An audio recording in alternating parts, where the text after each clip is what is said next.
Sa Ohio, tinitingnan ni Curtis ang malalaking ulap sa kalangitan habang nakatayo sa ilalim ng ulan, nalilito.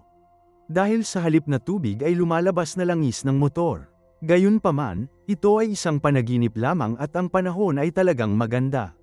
Pagkatapos noon ay nag-almusal si Curtis kasama ang kanyang asawang si Samantha at ang kanyang anak na bingi na si Hannah noon. Papasok sa trabaho. Nagtatrabaho si Curtis sa isang construction company habang si Samantha ay isang may bahay na nag-aalaga kay Hannah. Nang hapong yun, si Samantha ay tumatambay kasama ang ilang mga kaibigan sa bahay na nagdala ng kanilang mga anak.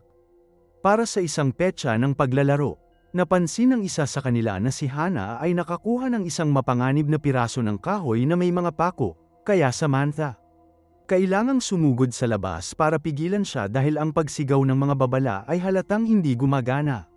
Ilang sandali pa, umuulan ng malakas kaya huminto ang mga construction worker. Ang araw at ang mga empleyado ay sabay-sabay na uminom sa bar. Sa bahay, itinuro ni Samantha kay Anna ang palatandaan ng bagyo habang pinapanood ang ulan sa bintana. Pagkatapos ng bar, hinatid ni Curtis ang kanyang katrabaho at mahal na kaibigang si Duarte sa bahay. Saglit silang nag-chat at sinabi ni Duarte na maganda ang buhay ni Curtis. Tila naputol ang kanyang pag-uusap nang lumabas ang asawa ni Duarte, tahimik na hinihiling sa kanya. Pumasok ka sa loob. Pagkatapos ay umuwi si Curtis at tiningnan si Hannah habang ibinahagi ni Samantha na ang babae pa rin may problema sa pagkonekta sa ibang mga bata. Kinabukasan, naglilinis si Curtis ng basura para hindi maaga ni Hannah ang iba pang mapanganib na bagay. Sa sandaling yun, isang malakas na bagyo ang lumitaw sa kalangitan at biglang tumama ang isang kidlat sa lupa na naging sanhi ng pagkapula ng aso ni Curtis na parang baliw. Habang gumagalaw si Curtis para hawakan ang kamay ni Hannah, kumawala ang aso sa kadena nito at umatake. Curtis, marahas na kinagat ang kanyang braso. Gayunpaman, nagising si Curtis sa kanyang silid dahil isa na naman itong bangungot. Habang nag-aalmusal, hindi mapigilan ni Curtis na isipin kung gaano kitoto ang naramdaman ng panaginip. Nakikita niyang naglalaro si Hannah sa pula at nag-aalala, kaya inilayo niya ito sa aso. Nang tanungin ni Samantha kung ano ang problema, pumitik si Curtis at umalis nang hindi man lang ginalaw ang kanyang almusal. Mamaya sa trabaho, Curtis ay patuloy na ginulo at hindi tumitigil sa pagtitig sa kanyang braso habang isang pagpupulong, iniisip na nararamdaman pa rin niya ang sakit. Nagalit ang amo na si Jim sa pagkaantala na dulot ng ulan at gusto niyang makahabol sila ngayon. Sa kanyang pagpunta sa site, hiniling ni Curtis kay Duarte na tulungan siyang kumuha muna ng ilang karagdagang supply. Maya-maya ay nagpahinga si Curtis at nakita niya ang isang pulutong ng mga itim na ibon sa kalangitan na lumilipad sa kakaibang pattern. Tinanong niya si Duarte kung sa tingin niya ay kakaiba ito, ngunit walang nakita si Duarte. Dahil sa mga dagdag na oras na ginamit para abutin ang naantala na trabaho, huli na si Curtis ang parent-teacher conference sa school ni Hannah. Nababalutan na rin siya ng putik dahil hindi siya nakapag-shower. Itinuro sa kanila ang higit pa tungkol sa mahahalagang sign language para sa kanilang mga anak na kailangan ni Curtis. Para magsanay pa, dahil wala siyang gaanong oras kay Hannah gaya ni Samantha, wala siyang masyadong alam na salita. Maya-maya, umuulan na naman at nagmamadaling sumakay si Curtis kasama ang kanyang anak na babae. Ang ulan ay mahirap makita at ito ay nagpapabagsak sa kanila.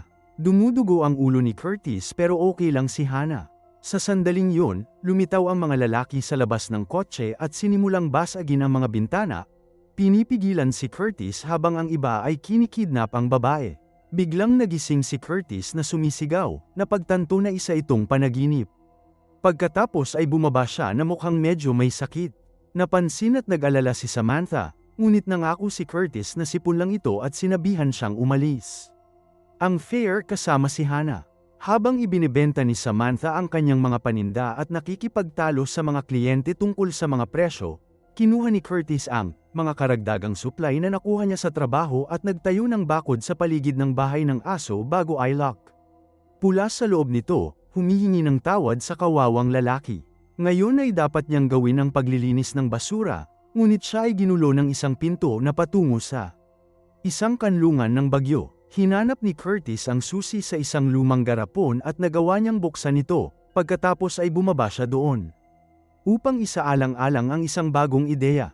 Kinagabihan, inilalagay ni Samantha ang perang kinita niya sa perya kasama ang kanyang ipon sa bakasyon. Tinanong niya si Curtis kung bakit nakatago ang pula sa labas ngayon, ngunit nag-aalok lang si Curtis ng hindi malinaw na sagot. Sinubukan niyang muli ngunit hindi siya pinapansin ni Curtis na makinig sa balita. Kung saan pinag-uusapan nila isang gas leak na nakaapekto sa isang maliit na pamilya. Kinabukasan, nakita ni Curtis si Hannah na nakatingin sa bagyo sa bintana. Nang makalapit siya ay laking gulat niya nang makita ang isang lalaking nakatayo sa labas na nakatingin sa kanila. Agad na kinuha ni Curtis si Hannah sa kanyang mga bisig at tumakbo upang magtago habang ang lalaki ay nagsimulang sumubok. Para buksan ang pinto, biglang nagsimulang manginig ang buong gusali sa bawat bagay at lumutang ang sala. Habang si Curtis ay nahihirapang huminga. Pagkatapos ay bumagsak ang lahat at hinihingal si Curtis nang magising siya mula sa isa pang bangungot. Sa gulat niya, basang-basa siya sa kama. Nang pumasok si Samantha, tinakpan niya ng kumot ang kanyang aksidente. Hiningi ni Curtis ang numero ng doktor at sinubukan ni Samantha na tingnan siya dahil sa pag-aalala. Gayunpaman, siniko siya ni Curtis para hindi niya makita ang basang kumot. Agad siyang humingi ng paumanhin para sa kanyang pagsabog, sinisisi ito sa pakiramdam ng masama. Sinabihan siyang magsimba dahil kaya niyang alagaan si Hannah. Matapos mawala si Samantha, pinalitan ni Curtis ang mga kumot at hinugasan ang ebidensya. Nang maglaon ay dinala ni Curtis si Hannah sa silid-aklatan at ginulo siya ng isang libro para sa mga bata habang naghahanap siya ng impormasyon tungkol sa sakit sa isip.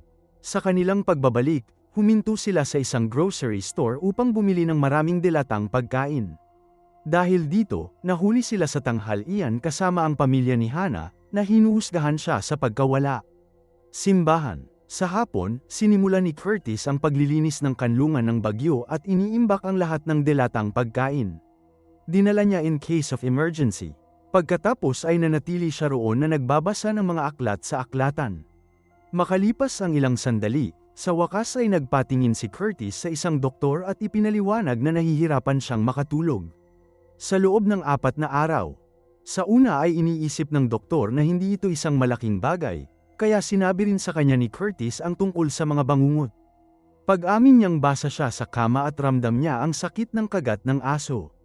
Pumayag ang doktor na painumin siya ng gamot sa loob ng ilang araw at sinabihan siyang kumonsulta sa isang psychiatrist.